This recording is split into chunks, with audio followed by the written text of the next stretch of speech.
여러분 안녕하세요. 네 번째 연명입니다. 1월 24일 방송을 시작하겠습니다. 자, 백악관의 홈페이지입니다. 화이트하우스. 디지털 금융기술 분야에서 미국의 리더십을 강화한다. 행정명령 2025년 1월 23일입니다. 쭉 나와 있죠. 내용이 백악관 2025년 1월 23일. 자, 이것과 관련해서 요약한 자료가 있습니다. 자, 폭스비리스자 엘리노 테리시 본인의 트위터에 이 내용을 핵심 부분을 요약하고 있죠. 보면 트럼프 암호화폐 실무그룹의 전략자산 비축 평가를 일임하였다. 디지털 금융에 대한 미국의 리더십을 강화하기 위해서 디지털 자산 시장 전문 대통령 산하 실무그룹을 출범하였다. 여기에 책임자로서 전 페이팔의 CEO 크립토 차르 데이비드 sak스가 임명되었죠.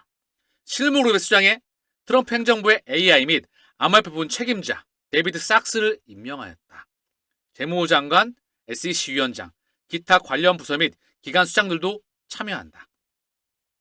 실무그룹은 스테이블코인을 포함한 디지털 자산 관련 연방규제 프레임워크를 개발한다. 전략적 국가 디지털 자산 비축 정책을 평가한다. 그러니까 제가 강조했었던 비트코인, 국가 전략 자산 이 부분이죠.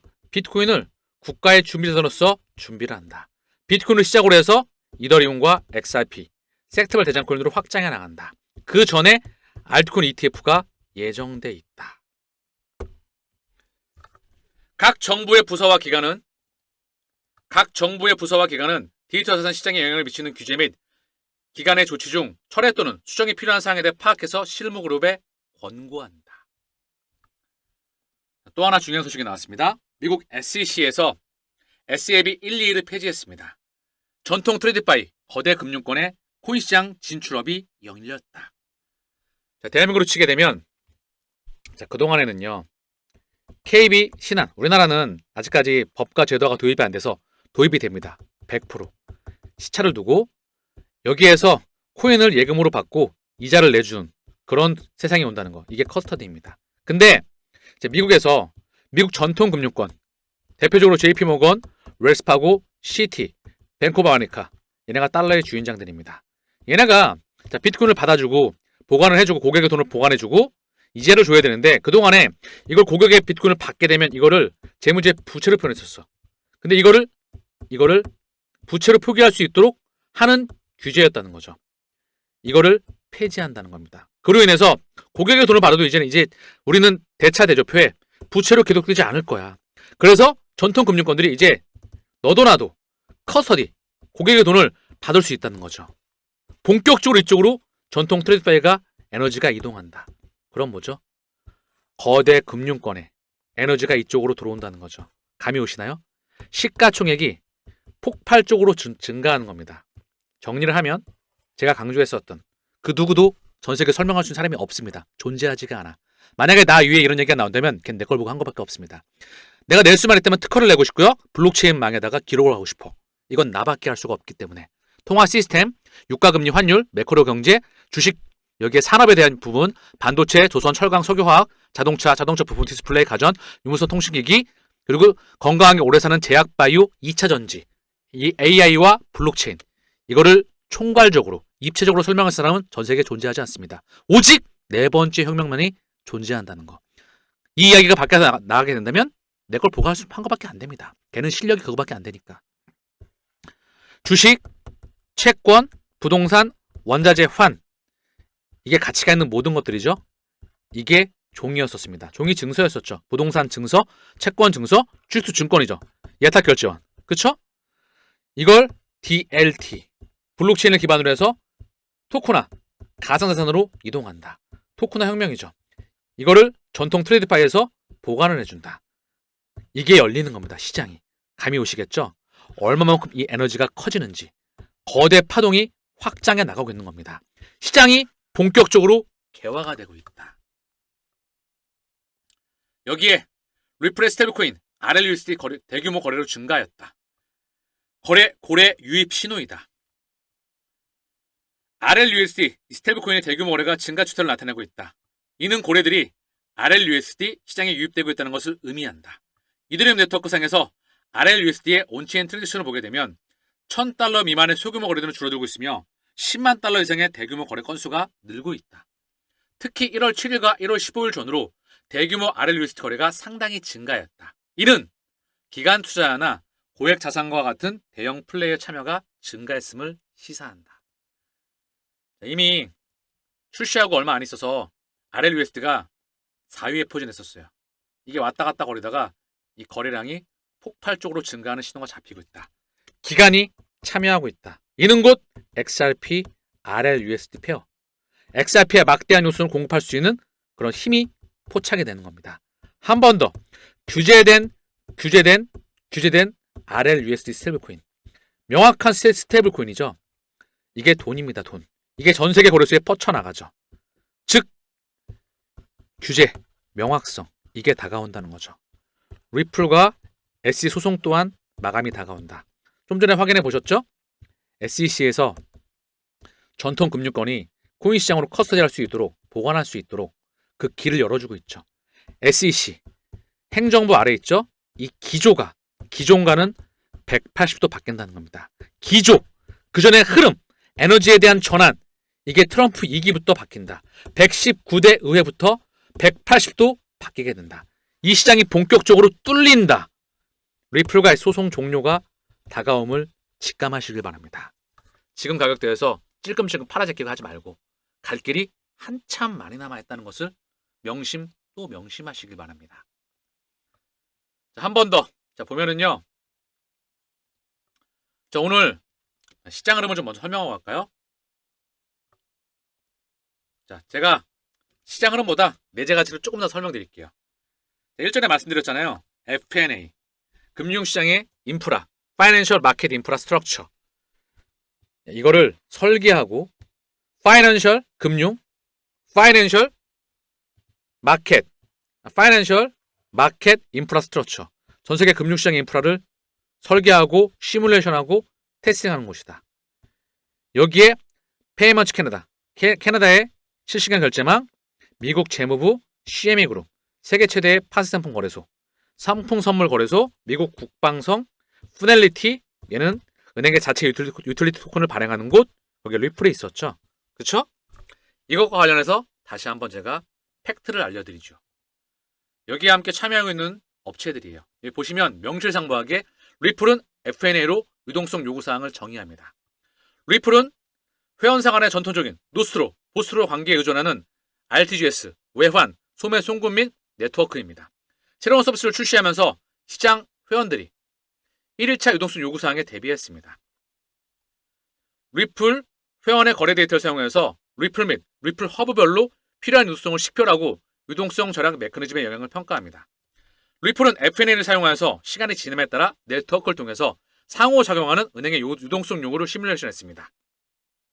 이를 통해서 예상되는 네트워크의 규모와 가치를 지원하고 새로운 서비스, 네트워크의 이점을 정당화하기 위해서 은행 내 허브뱅크 내에서 필요한 유동성 흐름을 결정할 수 있었습니다.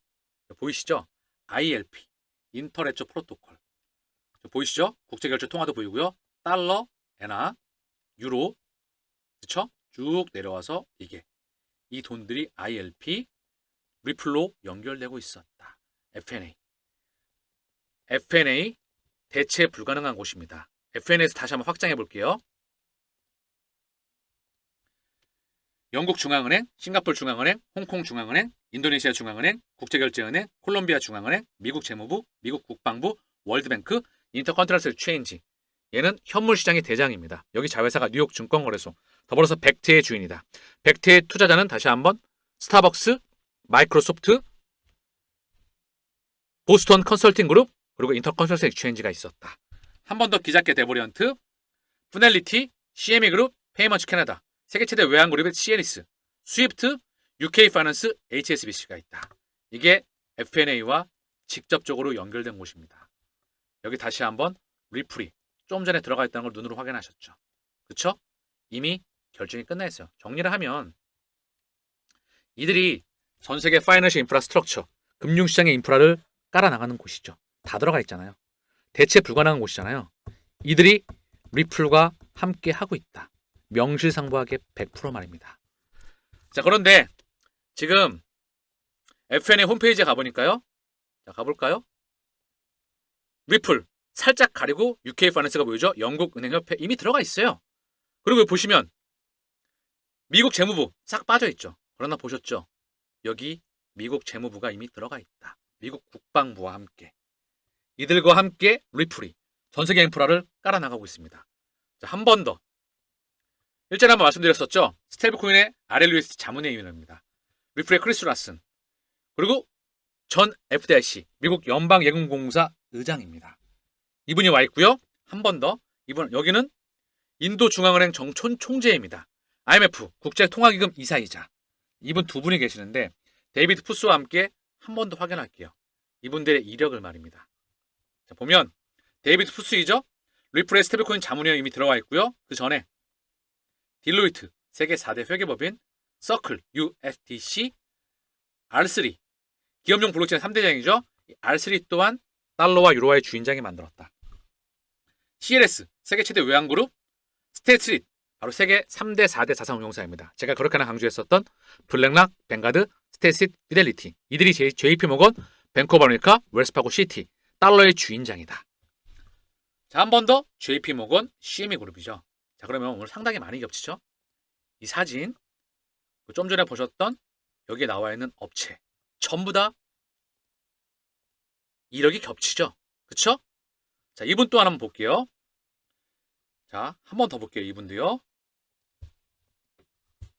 자, 이분입니다. 켄 몬고메리. 자, 이분인데 이분의 이력을 보게 되면 페더럴 리저브죠. 보스턴 페더럴 리저브. 그쵸? 이걸 좀 번역을 해보겠습니다.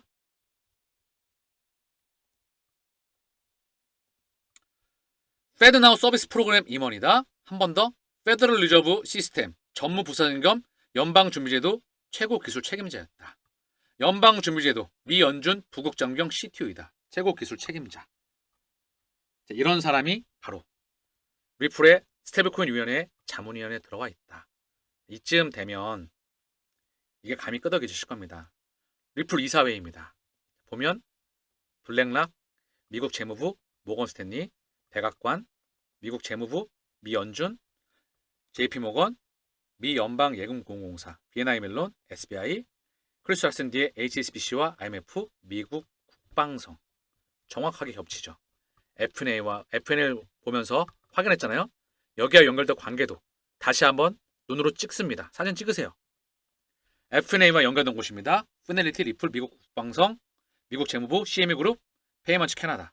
한 번 더 여기와 관련된 업체들 영국 중앙은행 싱가포르 홍콩 인도네시아 콜롬비아 중앙은행 BIS 국제결제은행 미국 재무부 미국 국방부 월드뱅크 인터컨티넨탈 엑스체인지 피델리티 CME 그룹 페이먼츠 캐나다 CLS 스위프트 UK 파이낸스 HSBC.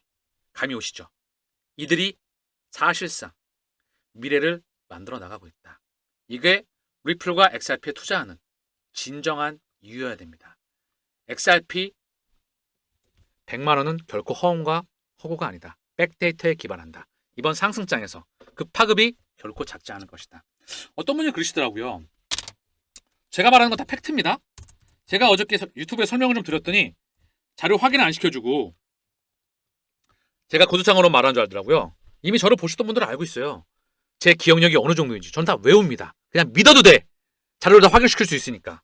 그래서 2017년도 이때 1년 동안 900배가 올라갑니다. 9만 %. 280일 동안 600배가 넘었고요. 그리고 나서 6년이 넘는 시간 동안 에너지를 응축했죠. 마지막 고점대를 뚫어버렸어. 이미 매물대가 없는 지역으로 가 있다. 그럼 파급이 어디까지 커질지 지켜봐야 되겠지만 자 보시면 XRP 주범입니다. 마지막 매물대 뚫어버렸어요. 여기는 매물이 없어요. 공간 자체가 비어있다. 그럼 거래량이 들어오면 슈팅이 얼마든지 튀어나갈 수가 있다. 6년 만에 박스권을 뚫고 마지막 고점까지 뚫어서 매물이 없는 지역으로 이미 들어와 있다. 그게 지금의 XRP 가격대입니다. 자, 비트코인도 마찬가지로 매물이 없는 지역에 거의 들어와 있습니다. 마지막 고점을 뚫고 그 근방에서 움직이고 있다. BTC와 XRP가 뚜껑이 열렸다. 자, 그러면 전반적으로 코인 시장 또한 오늘 방송을 마치면서 제가 항상 강조했었던 시장의 흐름을 읽을 수 있어야 되겠죠. 이걸 읽을 사람 자체는 손가락에 꼽아요. 경제학자 잘 못 읽습니다. 전 세계 경제학자 중에서 투자의 그루는 딱 2명밖에 없었어요. 케인즈하고요. 케인즈 알고 계시죠? 그리고 리카르도 도, 이 2분밖에 없었어요.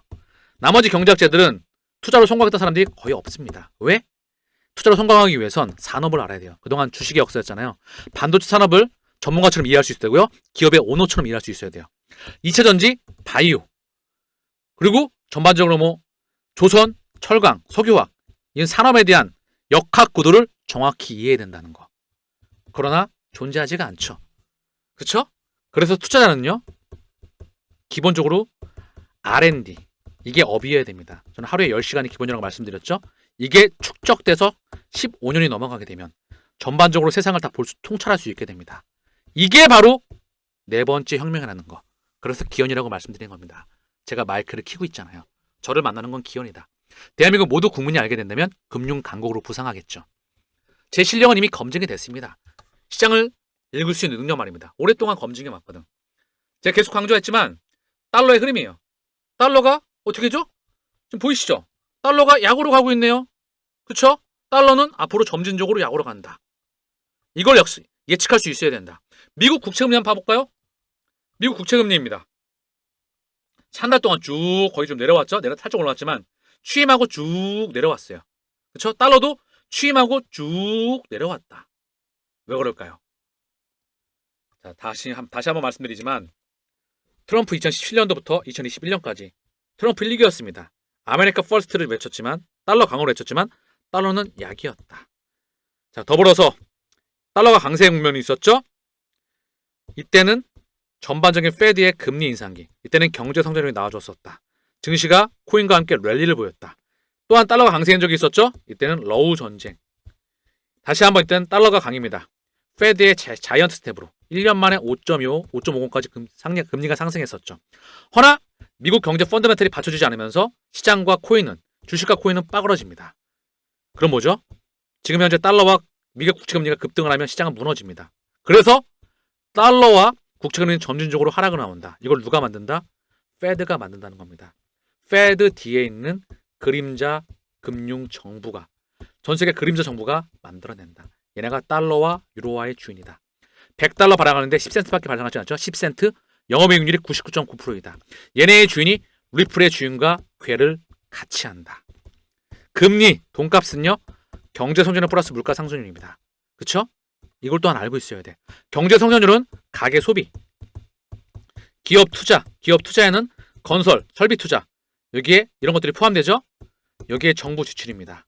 정부 지출은 다시 한번 플러스 순수출, 이게 한 국가의 연봉, 이게 경제 성장률이에요. 파이가 계속 커져가야 되겠죠. 이 이면에는 도시화, 그리고 인구가 젊고 건강하게 되겠죠. 그래야 이게 성장합니다. 그래야 자본이 몰려가요.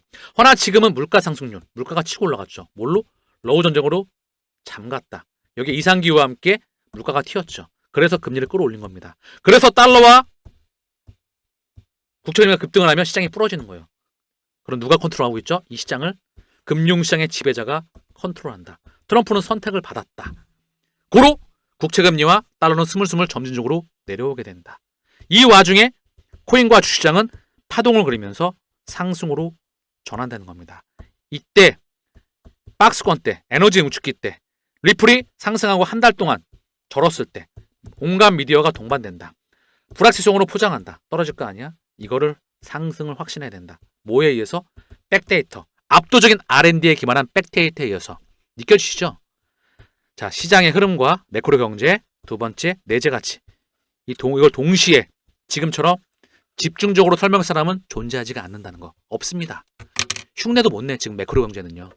희한하죠? 많은 사람들이 봤으면 좋겠습니다. 저는 대체 불가하니까 그냥 드리는 말씀이 아니다.